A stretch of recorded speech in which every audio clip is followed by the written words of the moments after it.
बिहार चुनाव पर सामाजिक स्थिति क्या है, क्या रणनीति बन रही है। दूसरा कि कोई 15 साल, कोई 30 साल, कोई 40 साल गिन रहा है। आखिर बिहार के विकास में रोड़ा क्या है। इन तमाम बातों को करने के लिए हमारे साथ प्रणव चौधरी हैं।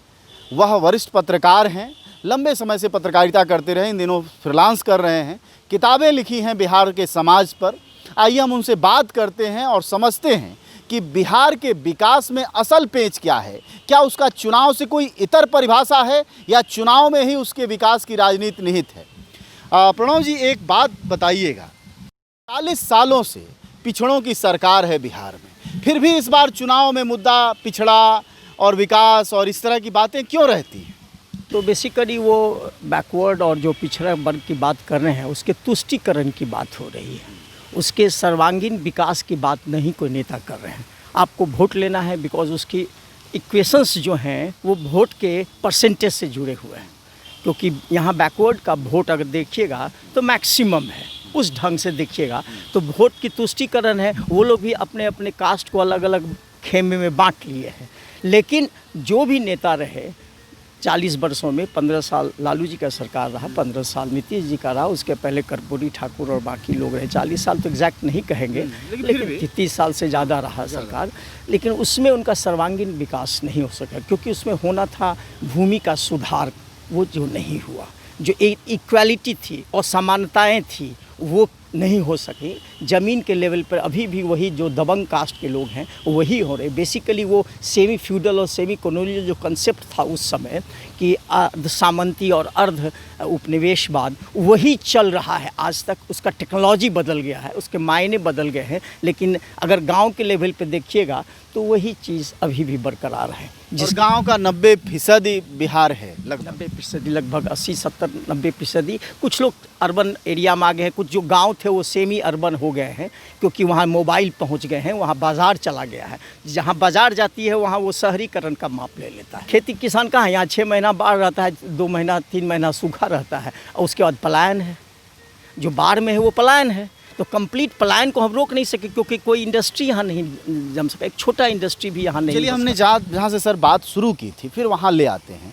चूँकि बिहार की राजनीति इस बार भी अगड़ा पिछड़ा बनाम कुछ पहुँच गई है, तो मेरा सवाल वही है कि 30, 35, 40 साल से पिछड़ों का अगर बिहार में राज है, पिछड़ों की सरकारें हैं, और यही विमर्श भी था कि जब भागीदारी हमारी नहीं होगी तब तक हमारा विकास नहीं होगा, स्वरूप नहीं बदलेगा। तो ये सरकारें जो बिछड़ा या जिस भी नाम पर जीत के आती हैं, ये वह काम क्यों नहीं पूरा कर पाती हैं जो बहस में होती है? इसलिए नहीं होती है कि सब अपने अपने सुख के लिए लगे हुए हैं। पर्सनल एम्बिशन बहुत ज़्यादा है। अगर आप देखिएगा तो कोई पिछड़ा जो बहुत पैसा कमा लिया या बहुत सारे दिनों से, सालों से एमएलए है, एमपी है, तो उसने कोई इंजीनियरिंग कॉलेज तो नहीं खोला, कोई मेडिकल कॉलेज तो नहीं खोला। तो उनका था कि एक प्राइवेट प्रॉपर्टी बनाना है जिसमें हमको अपने अगर आप एडीआर का रिपोर्ट देखिएगा तो एक नेता जो पहली बार चुनाव लड़ा और उसके बाद चौथी बार लड़ा तो इजाफा देखिएगा उसके पूंजी में बहुत ज़्यादा मिलेगा। इसका क्या कारण है? इसका कारण सीधा है कि डायरेक्ट वो पैसा का हेर फेर है, लेन देन है, और पार्टी से लेना है और पार्टी से देना है और अपनी संपत्ति को बनाना है। तो फिर हमारी जाति का नेता जीतेगा तो हमारा भला करेगा, इस समझदारी का क्या मतलब? बिल्कुल नहीं करेगा। वो दिखलाने के लिए कुछ कर सकता है, पेपर पर कर सकता है, कुछ दिखलाने के लिए तुष्टीकरण का जो होता है, कुछ परिवार के लिए, कुछ दूर के रिश्तेदारों के लिए कर देगा, लेकिन एज ए कम्युनिटी नहीं करेगा। जिसके कारण आज यादवों का भी वही हाल है। आज बाकी जो मैक्सिमम जितने भी अति पिछड़ी और पिछड़ी हैं सबका आप देख लीजिए। एक छोटा सा दलित महादलित जो नीतीश जी ने किया, दलित और महादलित, आज मुसहरों की हालत कैसी है? आज मुसहर की हालत देखिएगा तो वही हालत है जो 40 साल पहले थी। ऐसा तो नहीं कोई गुणात्मक चेंज आ गया हो उसमें। और जबकि मुसहर भी चुनाव लड़ रहे हैं, ऐसा तो नहीं है कि चुनाव नहीं लड़ रहे हैं, दलित भी चुनाव लड़ते हैं, लेकिन वो सब अपने भाई भतीजा। अगर आप पैटर्न देखिएगा टिकट का तो जितने भी लोग हैं सब अपने भाई भतीजाबाद को टिकट दिए हुए हैं। ये बेईमानी है। और कहने को एक इलेक्शन कार्ड चलता है कि हम गरीबों के लिए करते हैं, हम पिछड़ों के लिए करते हैं। बेसिकली ऐसा एक सामूहिक तौर पर नहीं होता है। लेकिन तमाम बुद्धिजीवी इस पर स्टैंड लेते हैं और कहते हैं कि नहीं, यह जरूरी है। नहीं नहीं, ज़रूरी है, वो तो सब भी कहे, हम भी कहेंगे कि बहुत ज़रूरी है, होना चाहिए, लेकिन ये सब तो फिर एक आइडियल सिचुएशन की बात कर रहे हैं ना। नहीं, जातिवादी प्रतिनिधित्व होना चाहिए। होना चाहिए तो जातिवादी प्रतिनिधित्व, लेकिन आपको हम नहीं रोक सकते हैं ना। कुछ आप अगर करेंगे तो उसको आप कैसे रोक सकते हैं? आप आज बहुत ईमानदार हैं, कल को आप गड़बड़ हो जाएगा तो इसका कौन जिम्मेवार होगा? नहीं, जातिवादी राजनीति ही विकास की कारण बनेगी, इसको जो मिक्स किया गया है। जातिवादी विकास की इसलिए बनेगी कि जातिवाद का प्रेजेंटेशन पहले नहीं था। आज़ादी के कुछ साल के बाद तक में एक पर्टिकुलर कास्ट का था, बैकवर्ड का कास्ट का नहीं था। जब उसका अपसर्ज हुआ, जब उसका उत्थान हुआ, तो वो लोग जब सिस्टम में आए तो अपनी बारे में सोचने लगे, क्योंकि उन लोग का रोल मॉडल था अपर कास्ट के लोग, जो कि इतना बनाए, इतना किए, तो उनके दिमाग में था कि अगर वो किए हैं तो हम भी तो कुछ कर सकते हैं अपने लिए। तो ये बेसिकली अपनी जो प्राइवेट प्रॉपर्टी है, जो अपने को समझते हैं कि हम कुछ कर सकते हैं, वो राज्य के भला नहीं सोचते, अपने परिवार, अपने दोस्त, अपना इर्द गिर्द के लोगों के बारे में। अगर ऐसा हालत ठीक होता तो आज इंडस्ट्री यहाँ क्यों नहीं होता? आज स्कूल कॉलेज की स्थिति क्यों ख़राब है? आज एक भी स्कूल अच्छा नहीं है, सरकारी स्कूल। आप एक भी कॉलेज देख लीजिए, डिग्री कॉलेज, जहाँ पर ठीक आप कह सकते हैं कि पढ़ाई होती है। ये नेतागण क्यों नहीं इतना पैसा कमा करके कॉलेज खोले, इंजीनियरिंग कॉलेज खोले, ITI खोलते, आपको स्कूल खोलते, बहुत सारा यूनिवर्सिटी खोलते, जो कि पॉपुलेशन के हिसाब से कुछ नहीं है बिहार में। कहते हैं, जनता कहती है कि नेता पैसा लूटता है, मंत्री पैसा लूटता है, तो लूट के क्या कर रहे हैं नेता लोग? लूट के क्या करेंगे? पैसा, जो पैसा है। कॉलेज तो खोलते रहते हैं प्राइवेट। कहाँ खोलते हैं? सब तो नहीं खोला है। ये अभी कम आप मामला बता रहे हैं पोस्ट ग्लोबलाइजेशन का, वो भी बहुत कम। एक भी नेता, यहाँ रेंट सीकिंग मेंटालिटी है। यहाँ पर है जो हम लोग का परमानेंट सेटलमेंट था, ज़मींदारी वाला सिस्टम, कि हम एक अपार्टमेंट बना दिए, नीचे दुकान लगा दिए, अब बाकी रेंट से कमा रहे हैं और पॉलिटिक्स कर रहे हैं। ज़्यादातर क्या आप बिल्डर हो गए हैं? हाँ, बिल्डर हो गए हैं, ठेकेदार हो गए हैं। पहले गुंडागर्दी करते थे, तब गुंडागर्दी नहीं करते हैं। वाइट कॉलर ये हो गए कि क्यों गुंडागर्दी करना है। अब सरकार का जो बजट है, मान लीजिए रोड बनाने का, पुल बनाने का है, या कुछ इस तरह का पावर प्लांट का है, तो उसका हमको ठेका मिल गया, मेजर मिल गया, हम उसी से कमा रहे हैं। तो हमको तो एक नेता भी हैं और हम कमा भी रहे हैं। जी, एक सवाल सर, हम सामाजिक न्याय की भूमि पर खड़े हैं, योद्धा कहा जाता है लालू प्रसाद यादव को सामाजिक न्याय का। अगर हम कहें कि पिछले 30 सालों से लालू और नीतीश की सरकार सामाजिक न्याय की जो राजनीति है या उसका जो उत्थान है, वह कितना हुआ है इस प्रदेश? हुआ है, इसको आप नकार नहीं सकते हैं। जिस समय लालू जी बने थे 90s के दशक में, उस समय वो चीज़ नहीं थी जो आज आप देखने को मिला है।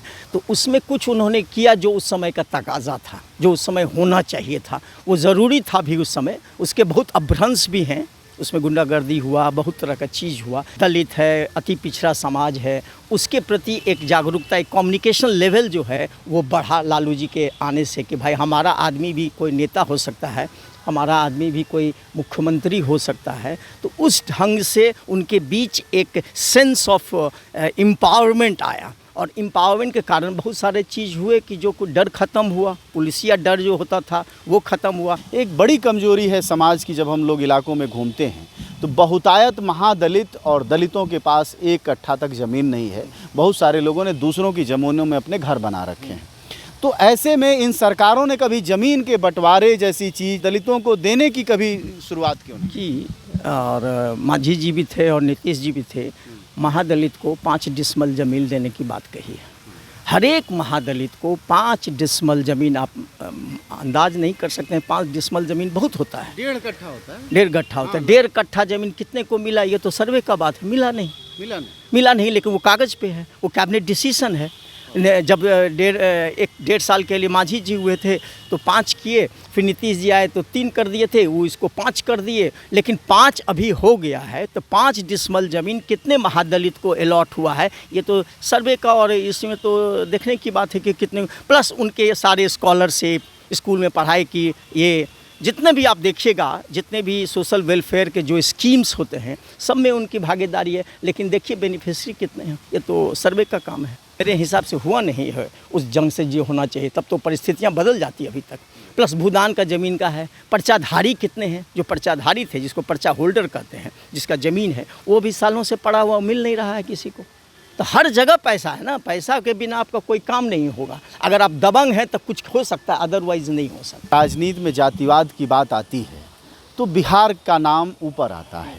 यह क्या राष्ट्रीय प्रेजुडिस है या सच भी है? सच है, सच है, सच है। Integral part of the society है, एकदम कंप्लीट। तो फिर ये विकास का गोला क्या है? विकास का गोल है, उसी में हम अपने आदमी को देंगे, उसी में हम अपने आदमी के साथ वो करेंगे। जो हमको एक डिवाइड है ना, यहाँ एक अपर कास्ट का डिवाइड है। अपर कास्ट का है 15% लगभग, जो हम लोग जान रहे हैं। कुल आबादी का 15% वोटर है। तो 15% वोटर क्या हुआ है? 60% है, 70% अगर सबको मिला दीजिएगा तब। फिर 16% दलित हैं। तो उस हिसाब से ये विकास साथ साथ हमारी भागीदारी के साथ होना चाहिए। हमको अलग करके आप नहीं कर सकते हैं, ये उनका हक है, ये रहेगा। जब तक जाति की बात नहीं होगी बिहार में, कोई भी राजनीतिक पार्टी वो नहीं कर सकती। आप देख लीजिए, टिकट का पैटर्न देख लीजिए, कंस्टिट्यूंसी देख लीजिए, और देख लीजिए जिस जात का बहुल्य है उसी जात के लोगों को टिकट मिलता है। जाति, धर्म, ये वो सब बातें हैं। सब बेकार की बातें हैं। सब बातें ये हैं। बिहार और यूपी का आप हाल देख लीजिए। अगर आप ग्राउंड रियलिटी, हम लोग तो देखे हैं, ग्राउंड रियलिटी में यही हो रहा है कि नहीं। उसको अभी क्या है, अभी जो अपसर्ज है, एक पर्टिकुलर अपसर्ज कैसे है उस पर अफसर जब आप कहते हैं तो किसके बारे में? माने हम जो कह रहे हैं कि कॉम्बिनेशन जो है महागठबंधन का कॉम्बिनेशन, जो वोट बैंक जो लोग कहते हैं, जो हम लोग देख रहे हैं ग्राउंड रियल में, बोलता है कुछ भी हो उसी को देना है। पैसा तो सब कमाया, तो पैसा हमारा आदमी क्यों नहीं कमाएगा? ये बातें होती हैं। चाहे एक में हमारी भागीदारी, एक पैसा कमाने के जहाँ तक बात है, तो इसको क्यों टॉर्चर किया जा रहा है? वो तो ये भी कमाए हैं, वो ये भी कमाए हैं। मतलब कहने का, जैसे हम लोग फील्ड में थे तो लोग कह रहे थे लालू ही क्यों चोर हैं, सब चोर हैं। ये वाली लालू तो कोई चोरी किया नहीं ज़्यादा, क्योंकि उससे ज़्यादा चोर सब बैठा हुआ है यहाँ, ऐसा उनका कहना है। तो इस तरह की चीज़ें हो रही हैं। इसी में आपको डेवलपमेंट क्या है, पहले तो ये डिसाइड कर लीजिए कि what is the definition of development.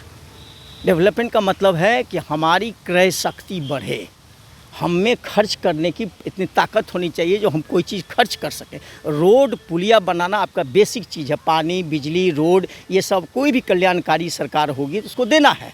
आप जीतिएगा तो लॉ एंड ऑर्डर करना है, रोड बनाना है, पानी देना है, बिजली देना है। लेकिन हमारी क्रय शक्ति कैसे बढ़ेगी जो हम चीज़ों को खरीद सकें? तो जब हमारी इकोनॉमिक अपलिफ्टमेंट नहीं होगा मेरे पूरे जीवन के स्टाइल में, तब तक तो वो कोई डेवलपमेंट मायने नहीं रखता है।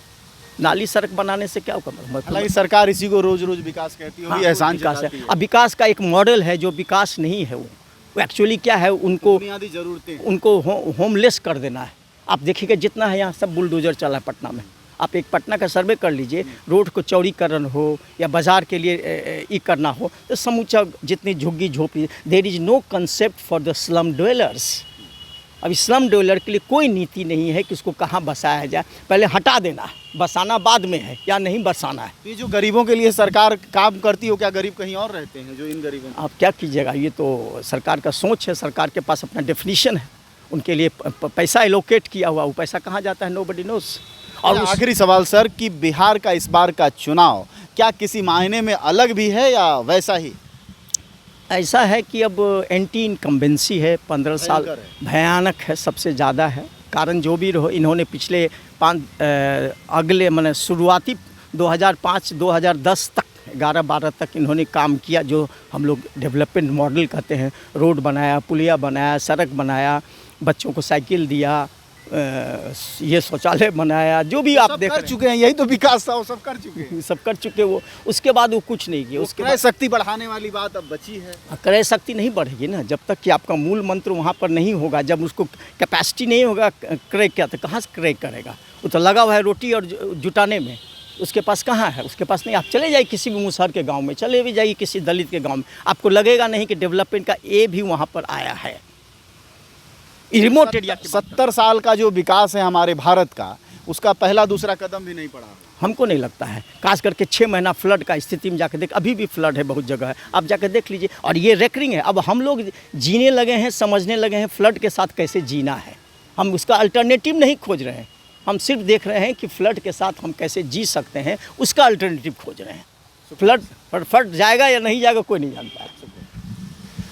हाँ, चलिए, हमारे साथ इस वक्त प्रणव चौधरी थे, उनसे बातचीत की हमने, और एक महत्वपूर्ण बात उन्होंने कही कि विकास सड़क बनाना, पुल बनाना, घर देना, दवाखाना खोलना नहीं है, वह सरकार का बुनियादी काम है। हमारे संविधान में कल्याणकारी योजनाओं का प्रावधान है, वह उसका बुनियादी काम है। हालांकि मोदी सरकार हो या नीतीश की सरकार या दूसरी कोई भी सरकार, वो इन्हीं चीज़ों को विकास बताती रहती है और जनता रोज़ बरोज़ गरीब होती जाती है। उसकी क्रय क्षमता, जो हमारी बातचीत में आया, क्रय क्षमता मतलब खरीद की क्षमता लगातार घटती जा रही है। जाहिर तौर पर जो आप इकोनॉमी की डिस्ट्रेस देख रहे हैं, जो गिरावट देख रहे हैं, वह उसी का परिणाम है, जिसका जवाब कम से कम बिहार के चुनाव में नहीं है। ठीक है ना? दबा दीजिए।